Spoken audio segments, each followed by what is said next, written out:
Abasomesa bano bagamba nti singa gavumenti tebaako kyekola ng'omwezi guno tegunnaggwako bo bagenda kubaako kye bakola okulaba nga abasomesa bano bayambibwa. Katugamba public service be babikolako n'abebyesente aba finance sente z'abasomesa baffe sente zaffe tuzeetaaga ku nkomerero y'ogw'omunaana bwe ziba teziriiwo naffe tujja kukola akatiisa.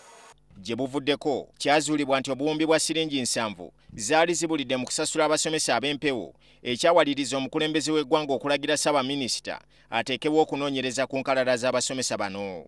Mu kaweefube ono kati agenda mu maaso ow'okulongoosa enkalala z'abasomesa ab'empewo, abasomesa bagamba nti abaweebwa omulimu guno kati bakikozesa ng'akatego okuteekawo abasomesa abaabwe ab'empewo okusobola okubulankanya omusaala gwabwe. Tetuganye emizimu bwe giba weegiri bagijjemu mu payroll abaagiteekamu kubanga si ffe tugiteekamu naye kye tugamba engeri gye bakikozeemu yafujo nnyo kyatima bakigenderedde balabe abaana baffe abasomesa bwe bagenda mu masomero we tusasula oba bwe bagenda mu yunivasite oba bafuna omukisa kubanga omwana w'omusomesa ate mu yunivasite agendayo ku gavumenti.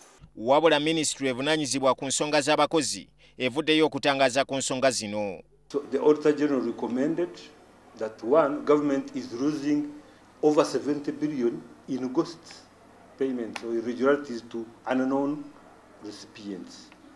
That was the Auditor General's report, and gave recommendations that one, we must screen the payroll by deleting whatsoever, because how would I immerse a teacher in Kanu or a teacher in Arua whom I don't even know? Kyokka babamu abagambibwa okuba nti abasomesa bano ab'empewo bali mu masomero gaabwe babyegaanye nga n'abamu bagamba nti baakyusiddwa mu ngeri etategerekeka bulungi. Ashlet has 17 teachers on payroll. Surprisingly, last month they brought a payroll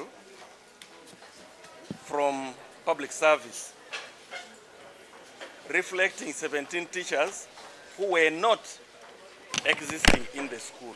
Obwena tukiridde ab'obuyinza personnel officer wa district yange alabirira payroll yaffe n'angamba nti erinnya lyange teriri ku payroll. Ne liste gye basindise kuva mu ministry eraga ebibadde bisobye ku bantu abatafunye musaara n'agamba nze mbadde siriiwo. Naye yagenza okufuna ne bamusindikira email endala ne bamugamba nti kati bana abasomesa tetubategere kibakwatako kubanga bali ba headmaster babiri musomero emu. Bino we bijjidde ng'abasomesa balaalikadda gavumenti okuteeseganya nayo ku ky'okubongeza omusaala ng'ennaku 45 tezinnayita. Dini Lubowa Sava, NTV Akawungezi.